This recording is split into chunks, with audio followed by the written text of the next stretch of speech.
Hey everyone, what's up? Today I wanted to show off the Phoenix Strike Assassin I've been using to run maps this season. Phoenix Strike is an ability in the martial arts tree, and it builds up 3 charges that each cast a different elemental spell. The first one casts Meteor, the second one casts Chain Lightning, and the third one casts Frozen Orb. Looking at the skill tree, and starting with the martial arts section, see that Phoenix Strike and all of its synergies are maxed, and at least 1 point is put into Dragonflight. Any extra points you have at the end can be put there. Moving on to Shadow Disciplines, see that I maxed Claw Mastery, because I wanted to make sure that my attack rating reached 10,000. Now, depending on if you're playing softcore or hardcore, you're either going to put points into Burst of Speed or Fade. I'm playing softcore, so I went the Burst of Speed route. And the way you determine how many points you need to put into Burst of Speed is based on the weapon you're using and the amount of attack speed you're getting from your gear. I'm using Bartux, which is a Runic Talons, and I have 20 attack speed for my gloves, which means I need 2 hard points into Burst of Speed to reach the maximum attacks per second. Then I put 1 point into Venom to get a little extra poison damage, and 1 point into Cloak of Shadows, because it really helps early on to stop range units from attacking you. And finally, looking at traps, you just need 1 point into Blade Shield. Moving on to the gear, I'm using a Bartux socketed with 3 light facets, a Kira's, the +1 all skills corrupt and socketed with 2 light facets, Mara's, with an increased chance to block corrupt, a Storm Shield, socketed with 2 15 to all res and -15 requirement jewels and 1 Ruin. Water Walks with a reduced curse chance corrupt, a Wisp Protector with a reduced curse chance corrupt, a BK Ring with 2 to mana after each kill corrupt, a Verdungos with negative curse chance corrupt, Rare Gloves with 2 to martial arts, 20 attack speed, and a -16 to target defense corrupt, and finally an Arcane's Valor socketed with 2 light facets and 1 jewel with 3 to life after each kill, 2 to mana after each kill, and -15 requirements.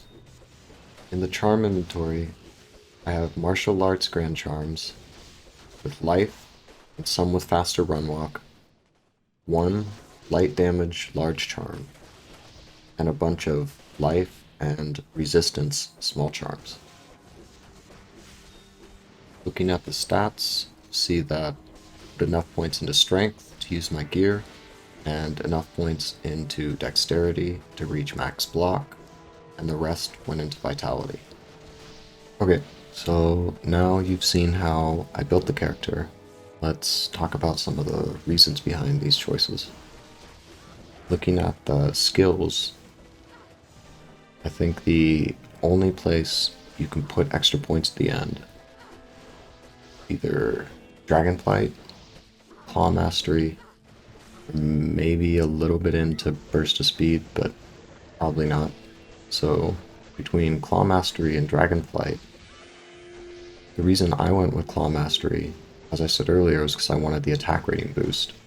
But even when I did try putting more points into Dragonflight, the kick damage really wasn't that noticeably different than when the points weren't there. So for that reason, I think Claw Mastery is probably the way to go.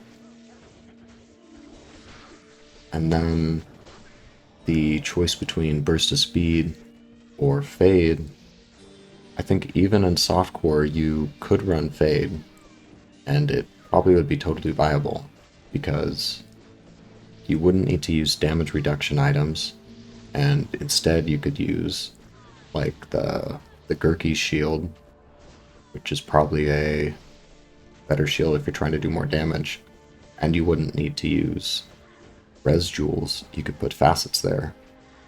The only reason I like Burst of Speed more is just a personal preference thing. I like it when my character is moving fast, and it annoys me when they're not, so I had to go that route.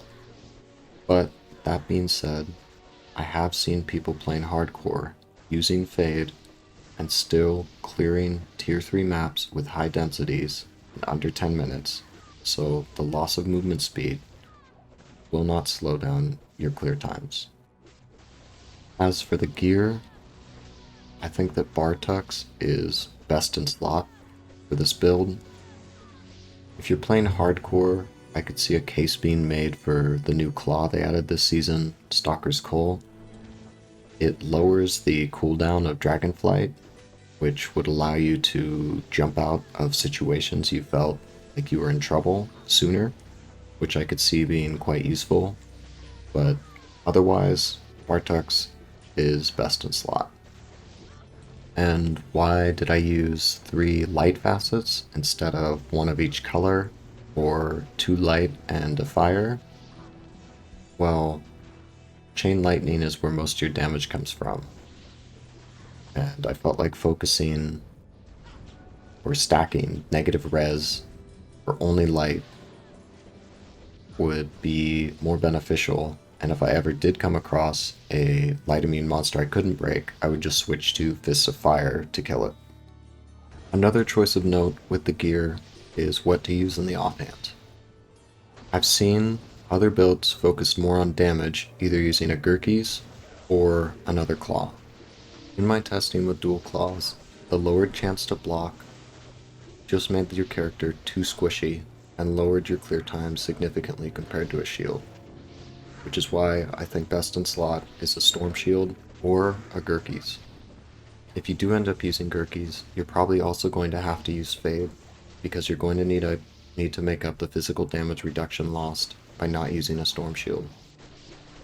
The last area of note, I think, is the life and mana after each kill jewel in my armor.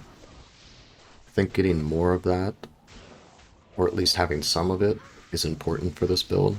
And if I could, I probably would switch out one of the negative requirement jewels in my shield for more life and mana after each kill. Other than that, I think the rest of the gear is pretty much best in slot. I'm going to close the video with my Merc Gear.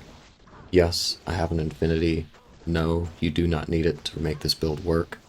You can run tier 2 maps, dense tier 2 maps quickly without it, so do not let that stop you from trying this build out.